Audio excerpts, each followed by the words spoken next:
Internet Monitor is generally about trends that happened in the past year over the internet involving things that happen in society that impact the internet and vice versa. The report itself is a collection of essays that was written by a number of practitioners and researchers reflecting on the past year of internet and society. The report is a series of vignettes that come from our community that kind of describe different facets of our digital world today. The Internet Monitor Report is a way for us to kind of get a big picture view on all the current issues that really matter to all the people involved in the Berkman Center, and that really covers a lot of different angles and different disciplinary approaches to studying the internet. So my pieces appear in the data and privacy section of the report. One of them is a piece about mapping the data ecosystem, which is largely about understanding the number of entities involved in personal data markets and trying to really understand where the flows of data happen. My essay is about privacy in the context of human subjects research. And it asks the question in the age of the web, what does public mean? The other piece is a kind of experimental fiction piece about personal data and the Internet of Things, titled Dada, Data, and the Internet of Paternalistic Things. And in it I talk about how my fridge basically is predicting a pregnancy. What's going on right now is an interesting revolution in the social science and behavioral research fields. Essentially, researchers are mining the web now for data on human subjects. And they're using it to build these vast research data sets. And they can learn all sorts of new and interesting things about the subjects whose information they're collecting. But it raises some new and interesting questions about privacy. The section's called Public Discourse, and that was basically about how communities have conversations online, how those conversations play out, and how technology mediates those conversations.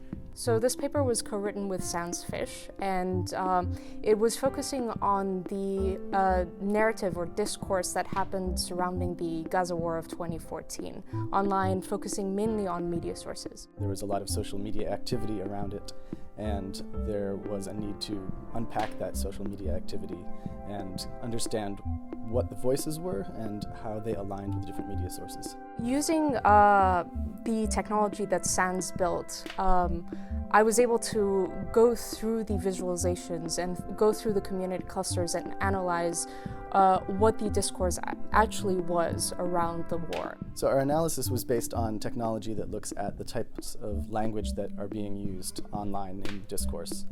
We were able to understand which communities of discourse existed in these conversations based on the language that was most frequently used that stitched together different communities. It's important, I think, for two reasons. One is trying to understand online community discourse in general, especially amongst mainstream media, and also when it comes to conflict or topics around conflict, there's always this assumption that there's a discourse surrounding two parties, when in the reality, and especially in our report, we've realized that there's more than one discourse. It's important for this to be written because there's a need for reflection when technology moves so fast. Technology is impacting society in significant ways, and if we don't spend the time to understand that, then we may fall into the same pitfalls that we've fallen into in the past year. I think it gives you a great snapshot of what's been going on in the last year, and also it gives you some insights into what are the interesting things that other people are studying. I think it's really important to take the step back and look at the reflections that have come, especially since this is a collection of essays from top researchers across the world. One of the things this report does is to start to cover questions I think that future research can address. We bring a lot of different perspectives on what's going on in the world, and so being able to talk about these issues from different angles, I think, is really instructive. This report is important to read for people who aren't in the Internet and Society domain because it gives them a very 30,000-foot view look at what's going on the Internet and how communities are forming and how conversations are playing out.